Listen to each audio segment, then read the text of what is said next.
We set off on our drive for Crater Lake, the old American road trip where memories are made.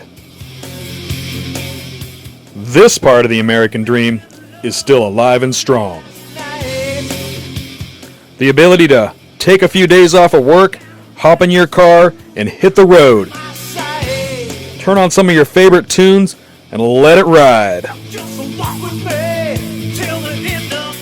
The drive from Salem, Oregon to Crater Lake is about 4 hours if you make a few restroom stops and catch a few Pokemon, which we did.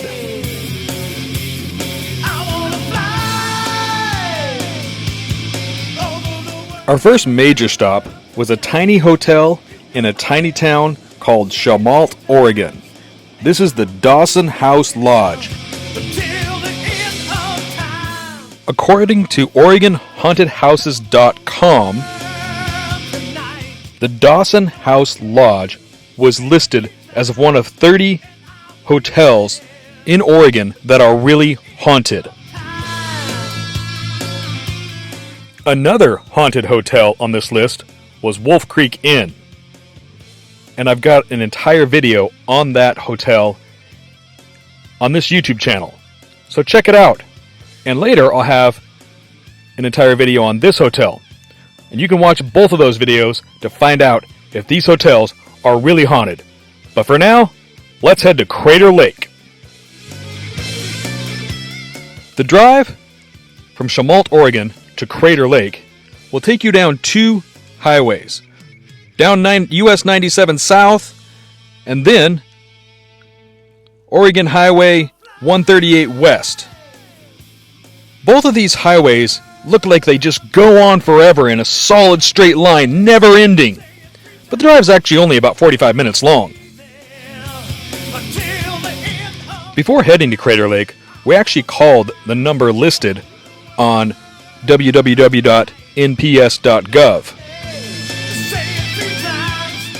We asked about buying passes, and they told us that if we were coming up after 6 o'clock, not to worry about it. And after we got to the hotel, we headed right up and found a place at one of the Wizard Island viewpoints to watch the sunset. We actually got up there a little bit before sunset and got some pictures of the famous Wizard Island. There had been some forest fires around the local area, so things were really dusty, and it made the Wizard Island a little harder to see. But the views were still spectacular, and it was absolutely worth it. We had heard about the fascinating views you might get of the Milky Way from Crater Lake at night, but the skies were far too dusty. We drove all the way up to the top where the gift shop and restaurant and then Crater Lake Lodge was. In the parking lot, at about 11 p.m., we met a couple who had locked their keys in their truck, and they had about a 2-hour wait for AAA. So we spent the last hour of their wait with them until AAA got there.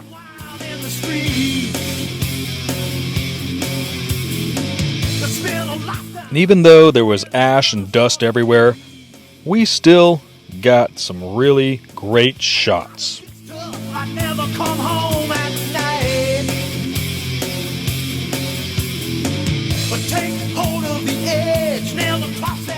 We came back up the next day, and that's when the adventure really began.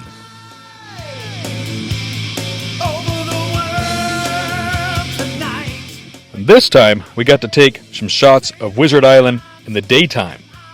And even though it was still a little dusty, we got some really great shots.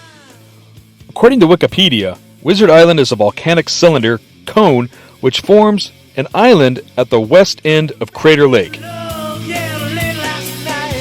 The top of the island reaches about 6,933 feet above sea level.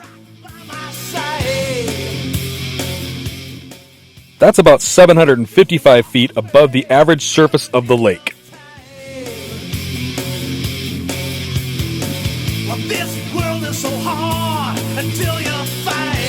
After enjoying the stunning view of Wizard Island for some time, we set off on the Rim Drive. According to one of the local newspapers provided by the park services at Crater Lake, the Rim Drive is a 33-mile road that encircles Crater Lake. It's one of America's most scenic byways, with spectacular views in all directions. The full loop is typically open from mid-July to late October. But at the time we went, half of it was closed for construction. But we still got to see many spectacular views, went on 3 incredible hikes, and pulled over at least a dozen viewpoints and took in much of the lake's beauty. While on the Rim Drive, one of the hikes we went on was the Phantom Ship Overlook. Another was Vida Falls. We also got to see the Pumice Castle Overlook, and we're going to show you some great pictures and tell you all about those hikes. Here is our first hike, Sun Notch Phantom Ship Viewpoint. This hike is a 0.8 mile loop trail. That's 1.3 kilometers. It has 150 feet or 46 meters in elevation gain. It takes about 30 minutes. And when you get to the top, you're going to get some spectacular views of the Phantom Ship. It's a short uphill walk through a meadow to the rim of the crater. Great views of the Phantom Ship. Use caution because you're going to be near a lot of cliffs. It says that this path is accessible to strong all-terrain wheelchair users with assistance.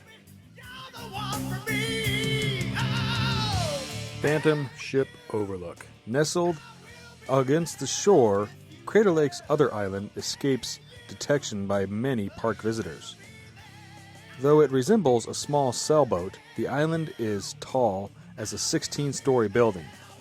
It's made of erosion-resistant lava, 400,000 years old, the oldest exposed rock within the caldera.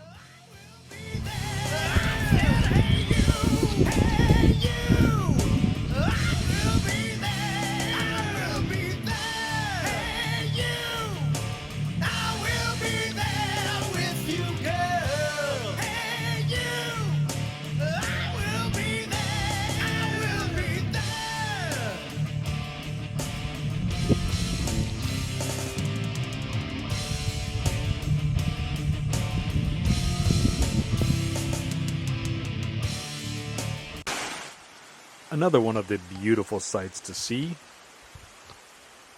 is Vida Falls. It's actually not much of a hike at all. You can just pull over and walk a few feet to it. It's a majestic waterfall.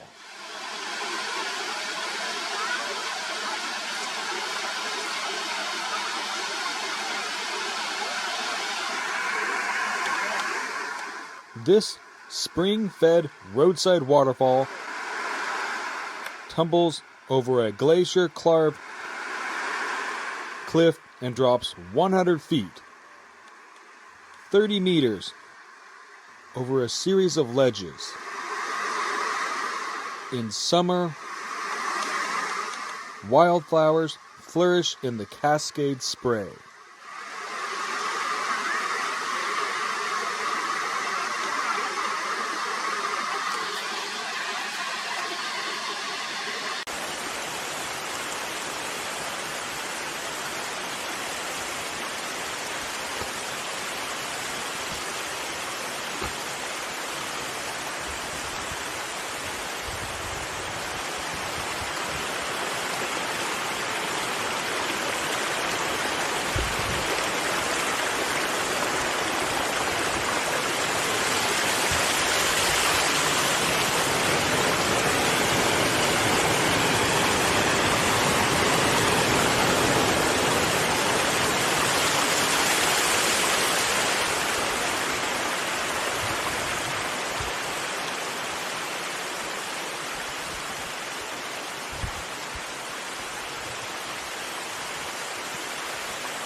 Another one of the hikes you don't want to miss at Crater Lake is the Pinnacles. It's extremely easy, it's all flat. I think it's actually the easiest hike there. According to the AmericanSouthwest.com, Pinnacles Trail Crater Lake National Park is a short route along the forest rim of Wheeler Creek, past a group of amazing, tall and narrow volcanic pinnacles, colored various shades of gray atop a lighter base. The length of the hike is half a mile. The elevation change is only 100 feet. It has a difficulty of easy. It is a one-way hike, so it's not a loop. It gets used by a lot of people, and the season is mid-summer to fall, covered by snow other times of the year. The trailhead is at the end of Pinnacles Road on the southeast of the Rim Drive. Some of the cones are especially tall and graceful, dozens of feet tall and tapering very gradually to a sharp point. Perhaps the narrowest erosion features in the west, certainly more slender than, for example, the Hobros of Bryce Canyon in Utah, the strange pillars of Tent Rocks in New Mexico. Pinnacles, also known as fossil fumaroles, are surrounded by a belt of vegetation-free earth, which contrasts the gray with lush greenery all around the pine woods on the canyon rim, bushes and grass along the valley floor.